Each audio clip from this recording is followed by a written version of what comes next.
Bonjour et bienvenue dans cette nouvelle vidéo. Toujours dans la continuité du What's Next, mais il faut bien comprendre que cette vidéo sera la dernière de la continuité du What's Next. À partir de la prochaine vidéo, on reprendra une nouvelle thématique, mais vraiment dédiée à YouTube parce que finalement le What's Next, c'est un module de formation que je continue sur mon académie personnelle et j'ai envie donc à partir de la prochaine vidéo de séparer les deux, de reprendre vraiment des notions basiques sur le YouTube qui reviendront vers des choses avancées bien évidemment, mais repartir sur de bonnes bases pour accompagner un nouveau souffle frais et laisser le What's Next avancer tranquillement de son côté sur l'académie.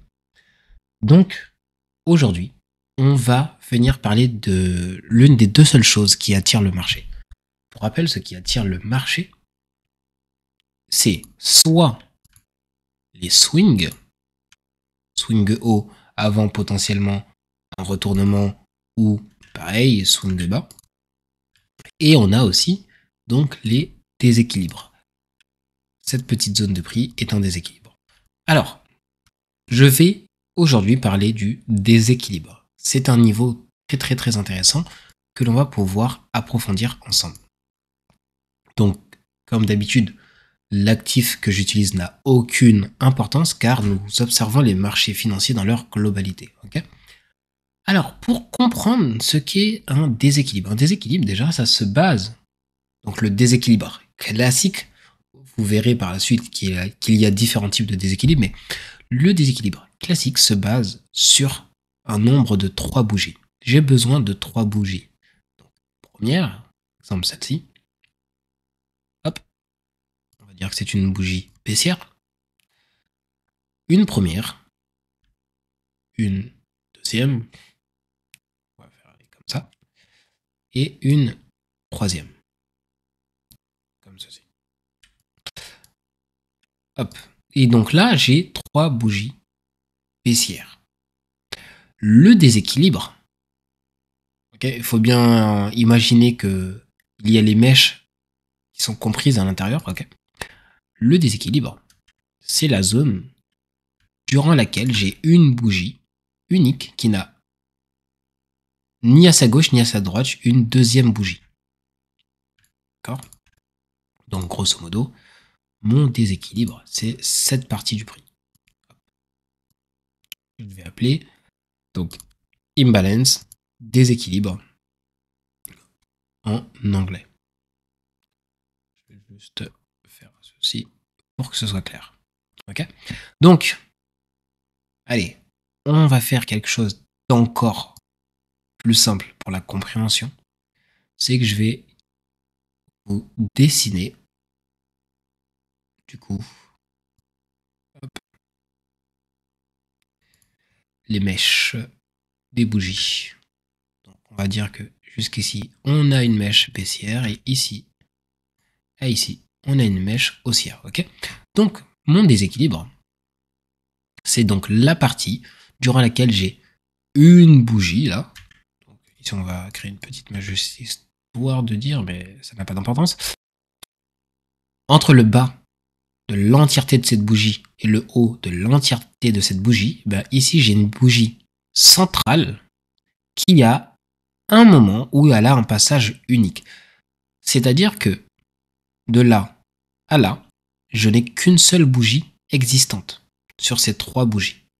Alors que de ici à ici, si je regarde sur la gauche, j'ai une mèche où j'aurais pu avoir aussi un corps de bougie. Peu importe.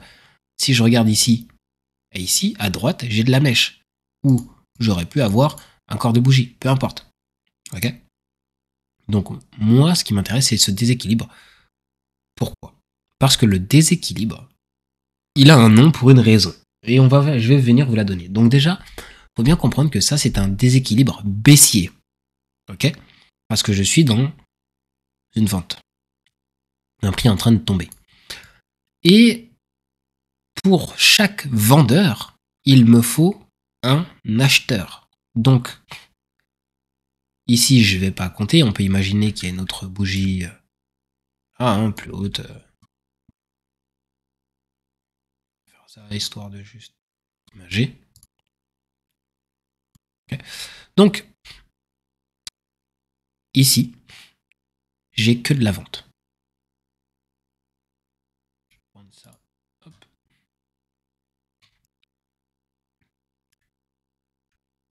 Boum. Et je vais la mettre en rouge. Boum. Ici, je n'ai que de la vente. Alors que quand je regarde, par exemple, cette bougie-là, baissière, cette bougie baissière est une bougie de vente. Sauf que, on peut même faire comme ça. Pour avoir donc de la vente, il me faut de l'achat. Quand cette bougie elle est tombée et qu'elle a créé sa mèche, lorsqu'elle remonte, elle remonte avec des positions acheteuses. On est d'accord? Donc ici, j'ai de l'achat. Cet achat est là pour contrebalancer la vente qui se trouve ici. D'accord? Alors, je vais faire ça. Hop. Et de l'autre côté, ici, j'ai une petite mèche. Hop. Eh bien, cette petite mèche, jusque-là, qu'est-ce qu'elle fait? Elle contrebalance la vente qui était tombée jusqu'ici. D'accord? On pourrait même aller plus loin, en se rappelant que, hop, je vais faire comme ça, ici, j'ai de la vente.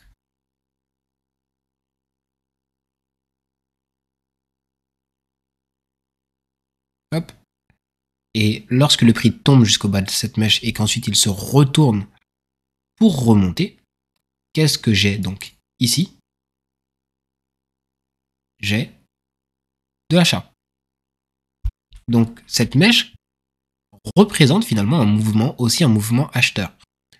Lorsque cette bougie commence, elle fait quoi? Elle vend. Mais elle peut vendre car il y a des acheteurs en attente ici.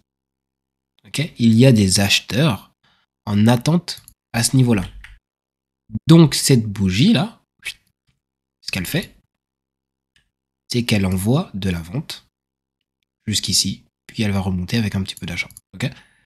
Eh bien, dans ce mouvement, vendeur, ici j'ai une contrepartie acheteuse, donc j'ai pas besoin d'en avoir une à droite puisque j'en ai une à gauche. Et ici, j'ai un fort afflux de vente sans contrepartie acheteuse. Ça veut dire que ici j'ai des vendeurs qui vont rester en attente sur le marché. Donc, on doit s'attendre à ce que plus tard, un mouvement revienne pour donner de l'achat aux vendeurs. Ok? Donc cette bougie, je vais la mettre en verte. Donc normalement, je pense que ça devrait être clair. J'ai de la vente. Ici, j'ai un moment où il ne me reste vraiment que de la vente et aucune contrepartie n'a été offerte. Cette contrepartie vient d'être offerte à ce moment-là. À ce moment-ci, ici, j'ai mon achat qui vient être offert au vendeur qui était resté en suspens. Voilà pourquoi l'imbalance est un niveau de prix intéressant.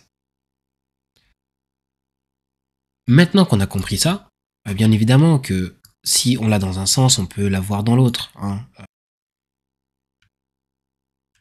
Si je fais exactement... Donc, hop, ceci, par exemple.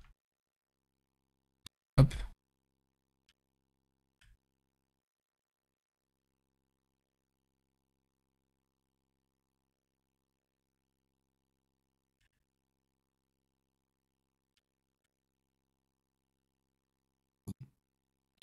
Et donc maintenant, ici, bien évidemment, je n'ai que de l'achat et j'ai aucune contrepartie vendeuse. Donc, j'attendrai certainement que, à l'inverse, maintenant, c'est de la vente qui soit apportée dans cette bougie. D'accord? Dans ce déséquilibre. Ça, maintenant que ça a été schématisé et que vous le voyez correctement, que vous l'avez compris, ça arrive sur nos marchés financiers. D'accord? Donc, Je reviens en arrière. Et on va commencer à partir de là. Allez, à partir de là, le point le plus haut, le point culminant, à observer donc nos déséquilibres. Hop, à partir d'ici. Vente, achat, achat, achat, vente, achat, achat, achat, vente, vente, vente, vente, vente. Boum. Ok, mais là je suis passé vite. Est-ce que vous avez remarqué quelque chose dans ces 4 bougies? Ouais, Brice, tu m'as dit 3. Oui, c'est vrai. Donc on va faire 1, 2, 3. 1, 2, 3. Donc, ici, j'ai 1, 2, 3 bougies. Donc, je vais essayer de leur donner un petit code visuel pour que vous observiez correctement. Et donc maintenant, si j'écarte ces bougies, bon bah ici j'ai vente jusque là. Maintenant, le prix remonte, il achète un peu, il achète encore, il redonne de la contrepartie ici, mais ce n'était pas forcément nécessaire comme j'ai déjà une contrepartie à ce niveau-là. Et ensuite, le prix tombe, boum. Il remonte, il clôture ici. Donc là, j'avais de la vente. Donc on offre ici de l'achat, on remonte jusqu'ici et on laisse une porte ouverte. Et bien ici, cette petite porte là, c'est mon déséquilibre. Et ce déséquilibre m'informe que tôt ou tard, le marché va devoir revenir dedans. Alors je dis pas qu'il va devoir revenir instantanément, non. Mais c'est un point d'intérêt que mon œil doit remarquer. Ok. Ensuite, une fois que vous avez l'habitude, bon bah, ça va très vite. Votre œil les repère, hop, très vite. Ok. On a lui et on a lui ici.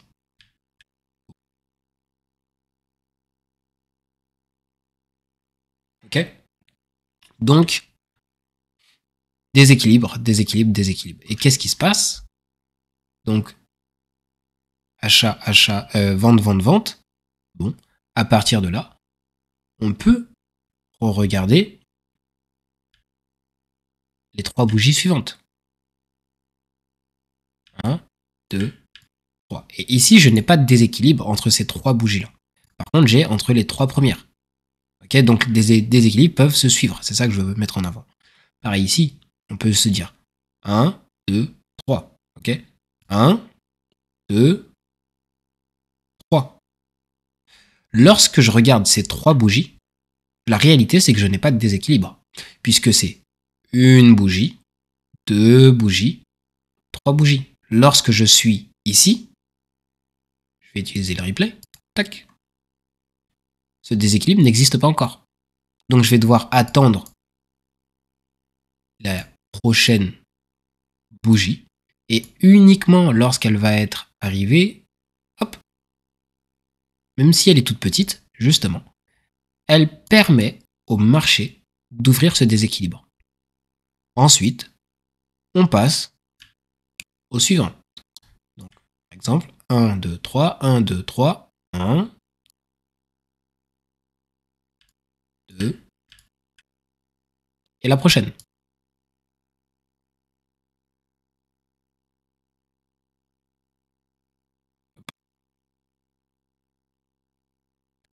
Alors, hop, donc la bougie n'était pas allée jusqu'au bout. En monthly, le replay prend plusieurs... Hop, voilà. Donc je vais la laisser aller jusqu'au bout. Hop, voilà. Et donc, maintenant, 1, 2, 3. Et maintenant, j'ai 3 bougies. Et là, vous remarquez donc que ce déséquilibre est créé à partir de 3 bougies différentes. Ok? 3 bougies différentes. Donc, 3 bougies qui ne sont pas forcées d'être dans le même sens. C'est ça l'information là qu'il faut retenir. Un déséquilibre, c'est pas forcément 3 bougies, mais c'est pas forcément 3 bougies qui se suivent en termes de direction, mais c'est 3 bougies qui s'enchaînent et qui ouvrent un écart de prix entre le haut de la première, par exemple, et le bas de la troisième. Ou inversement, entre le bas de la première et le haut de la troisième. D'accord? il y a un écart qui se crée entre ces deux niveaux. La réalité, c'est ça.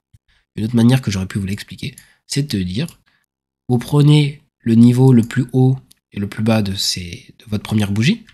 Ici, c'est le plus haut qui m'intéresse. Vous prenez le niveau le plus haut et le plus bas de votre troisième bougie. Et entre les deux, s'il y a un écart, c'est qu'il y a un déséquilibre. Si je prends le plus haut ici et le plus bas ici, j'ai pas d'écart. Ici, j'ai un marché qui est bel et bien comblé. Okay, il n'y a pas d'espace entre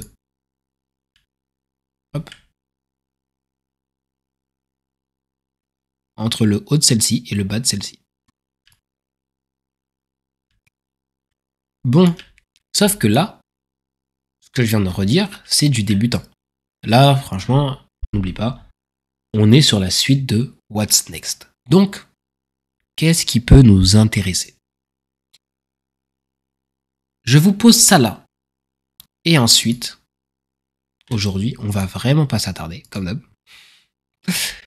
Mais en fait, je reviendrai dessus beaucoup plus tard sur ce que je vais vous informer. Donc, c'est un peu comme un teaser, mais de longue date. Lorsque vous observez un déséquilibre, quel qu'il soit, okay, par exemple, on peut prendre celui-ci. Lorsque j'observe ce déséquilibre, il va avoir des niveaux d'intérêt. Donc, par exemple, je peux prendre ici, hop, et là, je vais prendre donc imbalance, et là, vous voyez, j'ai mis mes 50%. Les 50% de ce déséquilibre est un niveau sensible pour le marché. D'accord? Alors, je vais peut-être descendre sur quelque chose de plus proche pour pouvoir justement entrer dans les time frames pour essayer de vous montrer un peu plus en détail. Ok. Allez, on va prendre par exemple ce déséquilibre ici. Donc, je recommence. Ce déséquilibre, ces 50%, sont un niveau d'intérêt. Okay, si je le tire un peu plus haut, vous voyez que on est revenu une première fois dans le déséquilibre, on remonte une deuxième fois, on s'arrête sur les 50% pile poil. On parle bel et bien, encore une fois, de niveau algorithmique. N'en déplaise à certains, les niveaux réagissent de manière très nette et très précise. Mais en réalité, on peut aller plus loin. Donc, on a notre déséquilibre, on a donc notre entrée dans ce déséquilibre, on a nos 50%, on a le haut de notre déséquilibre qui constitue aussi un point d'intérêt. Mais, on peut aller plus loin. On peut avoir les 75 et 25%. Et donc là, je vais venir prendre un autre outil. Hop. Et là, je vais lui mettre mon imbalance. Et donc maintenant, on a 0,5, 75, 25 qui se rajoutent. Ces niveaux sont importants. Ces niveaux sont des niveaux qui vont rejeter aussi les prix. Donc ici, on a le 25% qui va être testé une première fois.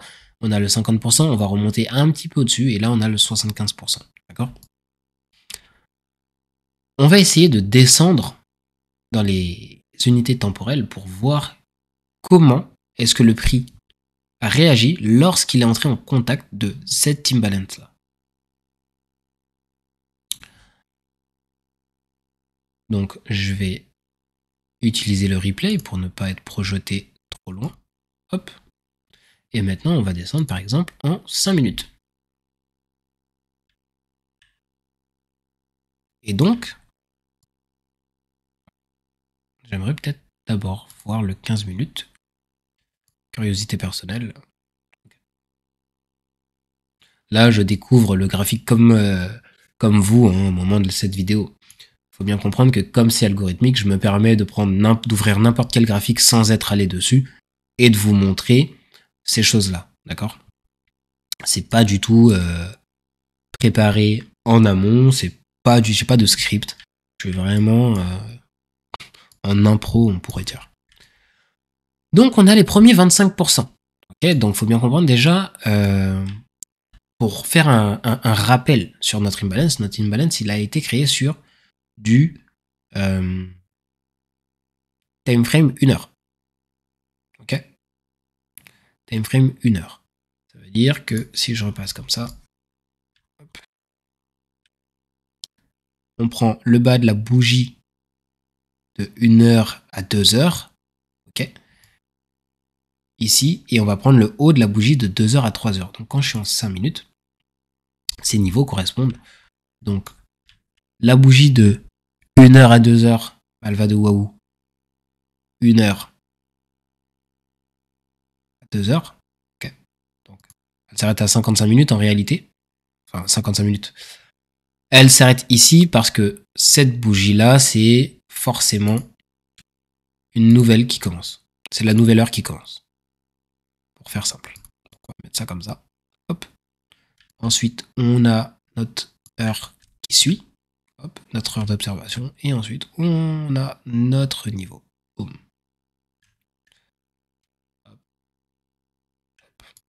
Donc, quand je regarde cette heure-là, même en 5 minutes, ok. Alors, donc, ça serait même comme ça, comme ceci.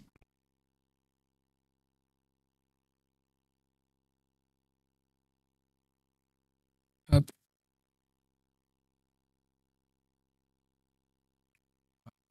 Donc, ici, j'ai le bas et le haut de mon heure. Et ici, j'ai le bas et le haut de mon heure d'observation. Ok, donc, c'est ce qui se passe entre ces deux zones qui m'intéressent.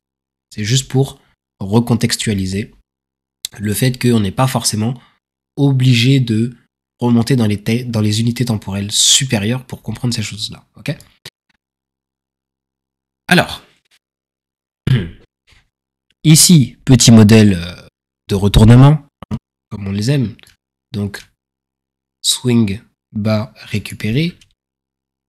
On va prendre même ici. Ouverture des déséquilibres, retour dans les déséquilibres. Hop. Et on part à la hausse. Donc, première fois que le prix monte, il s'arrête lorsqu'il franchit. Donc, ou plutôt, on a les mèches qui pénètrent dans le déséquilibre, mais qui n'arrivent pas à clôturer dedans. La deuxième fois que l'on va explorer cette zone de réactivité, on va avoir donc les 25% qui vont tenir. Ok, une première fois, une deuxième fois. Mais on a les mèches qui passent au-dessus des 25%, mais pas le corps. Donc ça, c'est une indication que effectivement le prix a un petit peu de mal à passer au-dessus. On redescend, on revient du coup plus tard. Cette fois, qu'est-ce qui se passe? On a le prix qui remonte, qui, alors encore une fois, va être retenu ici, mais cette fois, on va vraiment passer, on va venir taper donc les 50% avant de redescendre. Je pense qu'on doit être à 1 micropips du niveau. Ok, si ce n'est pas le niveau exact. Ensuite, qu'est-ce qu'on a? On remonte, on explore un petit peu au-dessus avant de redescendre. Ici, on a cette chasse qui arrive à passer au-dessus des 75 mais ne clôturera pas au-dessus. Et ensuite, on a la remontée du prix qui d'abord est bloquée par les 0,75 avant de passer vraiment au-dessus. On peut re-regarder en 1 minute, hein, c'est pour la science. Ok, donc en 1 minute, c'est légèrement différent. On a effectivement le prix qui va venir clôturer au-dessus, mais qui va être rejeté directement. Ok. Donc on a premier test, deuxième test. Ici on redescend, vous voyez, on fait comme une structure en cône. Ok, comme ça. Hop. On revient ici, on reteste. Ici, pareil, hein, on monte pour redescendre. Et maintenant, on va aller regarder. Donc, les 50% être testés légèrement au-dessus. Cette fois, on vient dans les 75, on clôture juste au-dessus. Boum, on repart. Et là, on voit bien comment la bougie donc s'arrête pile poil sur le niveau de 0,75%. Ici, on clôture pile poil, allez, à 1 micropips près, au-dessus du haut de notre imbalance. Okay, on redescend s'appuyer sur les 50%. Et ensuite, on repart là-haut. Donc là, c'est plein d'informations que je suis en train de vous donner. Je pense que vous n'allez pas tout saisir, ni tous les sous-entendus à la première, au premier visionnage. Mais c'est pas grave, c'est des choses que vous comprendrez avec le temps. Et ensuite, maintenant, je vais revenir sur autre chose. Nous faisons de la smart money. Nous apprenons de la smart money, j'enseigne de la smart money. Et la smart money, ce n'est pas de l'offre et de la demande. Ça veut dire que les niveaux tiennent dans le temps. Ça veut dire que déjà, lorsque le prix, s'il veut redescendre, redescendra à ici un jour, ok? S'il le fait, ce niveau peut encore réagir. Mais pour aller plus loin, ça veut dire aussi que les niveaux précédents peuvent réagir. Okay, donc, on avait ce déséquilibre que je n'ai pas daigné observer, mais lui aussi hein, a eu son petit impact sur hop.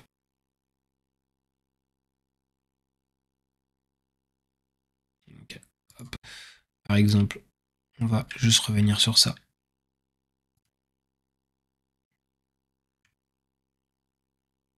Juste pour vous montrer que tous les imbalances c'est à peu près pareil.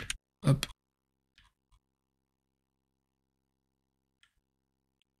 Donc,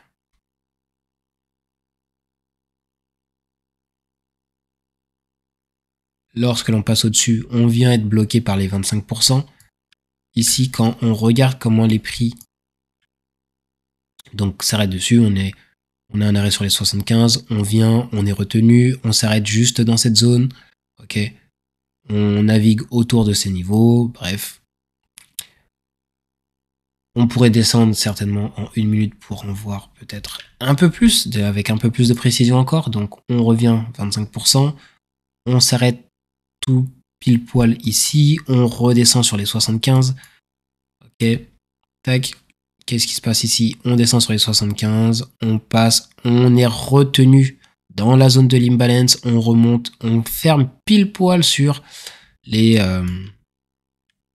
75 avant de redescendre. En fait, même si je suis... En fait, ce qu'il faut comprendre, c'est que même si je suis en train de vous montrer une zone de prix et que ça s'arrête pile poil comme ça, c'est pas anodin. Parce que le prix pourrait s'arrêter ici, ici, ici.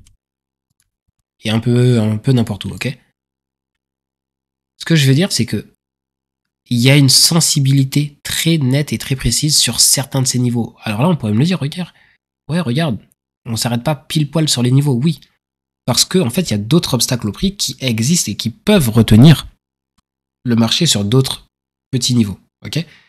Mais vous remarquerez avec le temps que tout est algorithmique. Et donc là, je vais attaquer le dernier sujet de cette vidéo, qui est que les prix restent dans le temps. Donc, ce que je veux dire par là, c'est que par exemple, si je compare ici, j'ai un imbalance aussi. Ok, cet imbalance, je vais le changer de couleur.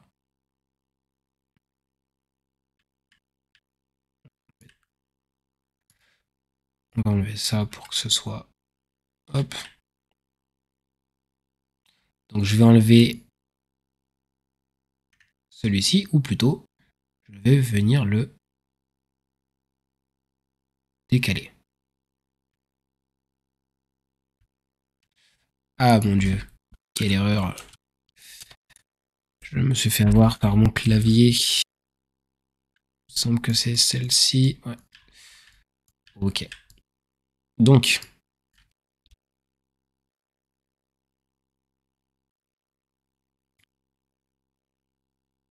Reprenons. Je vais enlever ça. Je vais enlever ça puisque ça m'empêche de saisir ce que je veux. J'enlève ça. Ok, c'est bon. Voilà. Boum. Boum. Et maintenant, j'ai un autre niveau qui va faire réagir le prix. Ok. Donc, on a déjà vu celui-ci, donc je peux l'enlever. Et voyons voir ce qu'on a. Ici, à première vue, on a une petite sensibilité à ce niveau-là. Okay. Il me semble que de toute façon, cette sensibilité existait déjà à ce niveau-là. Donc voilà, on est sur les 50% ici et les 25% ici d'un ancien imbalance. Hop. Alors, je vais essayer de donner plutôt une couleur différente à mes lignes. Hop. Est-ce que le vert, ça peut être sympa? Le vert, ça peut être sympa. Peut-être plus foncé. Voilà. Comme ça, si on croise du vert, on sait que on a affaire à l'ancien. Et maintenant, je vais redescendre dans les unités, petites unités de temps. Okay. Allez, on va enlever le violet. Personnellement, j'ai l'impression que ça me gêne.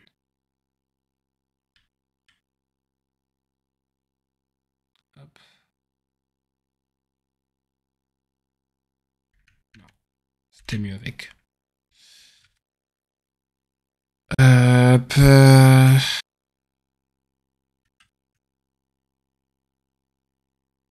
J'essaie de faire en sorte que ce soit le plus clair possible. Hein.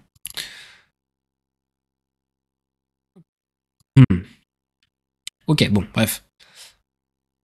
On descend, on remonte donc dans notre zone violette. Ici, comme on le voit, on a donc nos 25% qui nous intéressaient.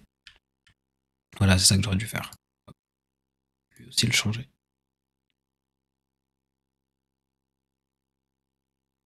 Ok. Donc, on a les 25% ici qui nous intéressent. On a les 50% de notre ancien imbalance qui ne laisse pas passer le prix. Okay. Et ensuite, qu'est-ce qu'on a? On a un prix, bon, qui cette fois passe assez facilement au travers. Parce qu'on sait qu'il y a déjà eu les réactions par rapport à l'autre imbalance. Okay. Puisque là, n'oublions pas qu'on utilise un imbalance plus âgé. C'est-à-dire que ces niveaux seront moins réactifs. Il va quand même agir, mais il va être moins réactif. C'est ça qu'il faut comprendre. Et donc maintenant, on observe que ici, donc toujours nos 25%, toujours pareil. Hop, on a nos 50% qui agissent. Et maintenant, lors de cette remontée-là, donc ici, on était sur ancien. Et voyons voir. On a les 25% ici qui rejettent le prix la première fois.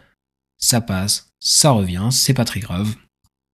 Tac, on remonte, on vient s'appuyer sur les 75% de l'ancien imbalance pour monter, pour redescendre, s'appuyer à ce niveau-là sur les 25% de l'ancien imbalance. Ok.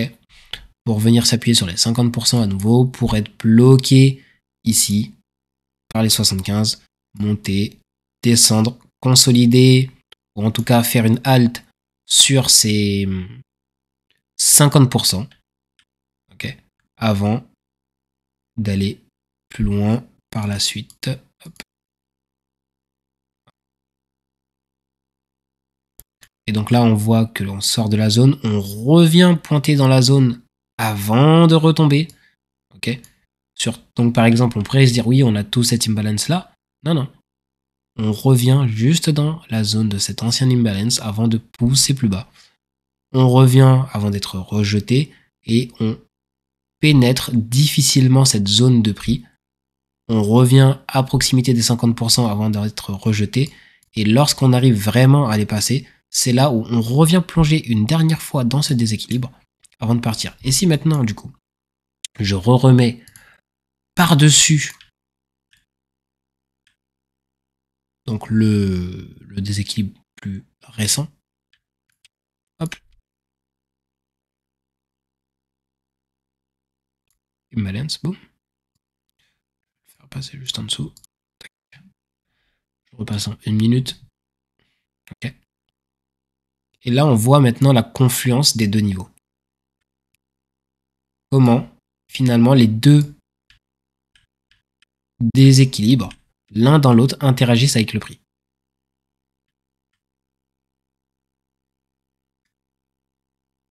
Je sais pas si j'ai besoin de commenter plus.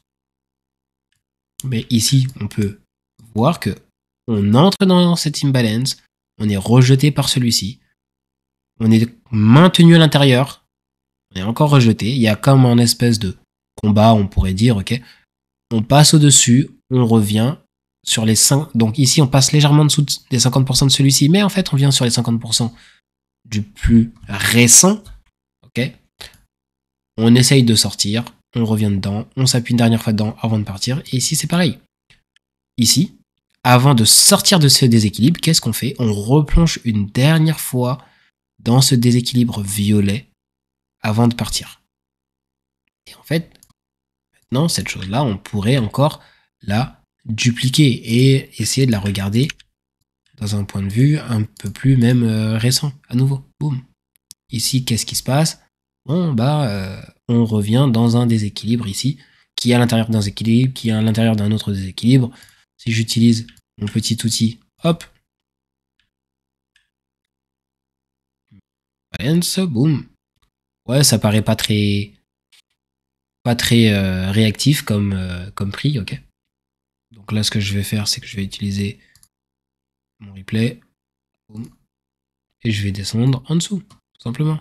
Et là, qu'est-ce qu'on voit? Bon, bah finalement, si je suis en 30 secondes, je suis retenu par le déséquilibre violet, mais aussi par ce plus jeune déséquilibre qui donc correspond à du 1 minute. Je peux descendre en 15 secondes et observer du coup ces mêmes phénomènes. Okay. Là, on clôture juste en dessous les 75% et on peut aller même jusqu'aux 5 secondes où on va voir même maintenant que on a une rupture de la continuité des bougies. Enfin, on a un gap tout simplement. On a une rupture de la continuité des bougies au moment où on pénètre dans le déséquilibre 1 minute. On revient, on stagne ici là dans cette petite zone de prix avant de vouloir repartir à la hausse. Ok. Donc en fait, ce que je veux dire, c'est que les déséquilibres en soi, c'est un monde. Il y a vraiment tout un approfondissement qui peut être possible. Et là, je n'ai parlé que du déséquilibre classique. D'accord? Et pas de comment vous pouvez vraiment vous en servir. Donc bien évidemment, tout ça, ça sera approfondi dans l'académie. Concernant maintenant la suite du YouTube, on va repartir sur des connaissances un peu plus basiques. Ne vous inquiétez pas, de temps en temps, je remettrai des choses avancées, je referai des études de marché, on aura des podcasts, on aura des choses qui vont arriver, qui vont donner aussi du contenu avancé. Mais là, j'aimerais quand même repartir sur des fondements, des bases qui peuvent être accessibles à tout le monde. Car ça, pour s'en servir, il faut déjà avoir, je pense, un niveau assez avancé, même si c'est intéressant. Hein. Pour moi, je trouve ça hyper intéressant d'observer comment les prix évoluent. Okay. On voit les prix agir sur des zones finalement hyper sensibles. Hyper sensibles. Regardez à quelle force on entre dans ce déséquilibre. On se propulse du bas. Donc là, je suis vraiment sur une bougie égale 5 secondes. C'est le niveau, le bas du déséquilibre qui propulse ce prix qui va venir bloquer une première fois avant d'entrer dans le nouveau, ainsi de suite. En fait, je pourrais continuer à parler comme ça pendant très longtemps si je me laisse faire. Donc on va s'arrêter là. On se retrouve donc la semaine prochaine. Donc tous les jeudis, j'essaye de vous sortir une vidéo et de temps en temps je sortirai une vidéo sur d'autres jours. Mais voilà, une vidéo par semaine tous les jeudis, c'est ce que je me fixe comme objectif pour l'instant. On va voir si on peut tenir peut-être au moins 1 an comme ça. Ça serait bien, ok? Ça serait bien de pouvoir tenir 1 année sur ce rythme-là. Donc, portez-vous bien jusqu'à la prochaine fois. Essayez d'explorer par vous-même peut-être l'intérieur des déséquilibres. Regardez les niveaux de prix, leur réactivité. Ne vous amusez pas non plus. Disclaimer, hein, ne vous amusez pas à en tracer dans tous les sens. Là, je vous en ai pris 2 bien particuliers. J'ai pas besoin de tracer lui, plus lui, plus lui, plus lui, plus lui, plus lui. Ça ne sert à rien de paver son graphique de déséquilibre dans tous les sens. Vous n'allez plus savoir où en donner de la tête. Parfois, le simple déséquilibre, le plus simple, classique, tel que vous savez déjà le repérer, est largement suffisant pour justement avoir un avis clair et ne pas se perdre dans une précision qui va au contraire vous perturber plus qu'autre chose. Car vous allez créer du doute en voulant avoir trop de précision. Vous allez créer du doute dans vos prises de décision. Ok ? Donc ça peut être sympa d'aller de l'observer, de jouer et comprendre ce qui se passe, mais derrière, lorsque vous devez prendre des positions, gardez l'imbalance classique pour l'instant. Si vous n'avez pas l'accompagnement nécessaire pour vous en servir de la bonne manière, vous allez juste vous perdre et vous perturber. Que ce soit bien clair. Sur ce, on se retrouve la semaine prochaine et portez-vous bien d'ici là. Ciao, ciao. N'hésitez pas à mettre un commentaire, à vous abonner, à partager si vous avez trouvé cette vidéo intéressante. N'hésitez pas à me donner des sujets que vous voulez que j'aborde, étant donné que je reprends les bases à partir de la semaine prochaine. Donc, merci à vous.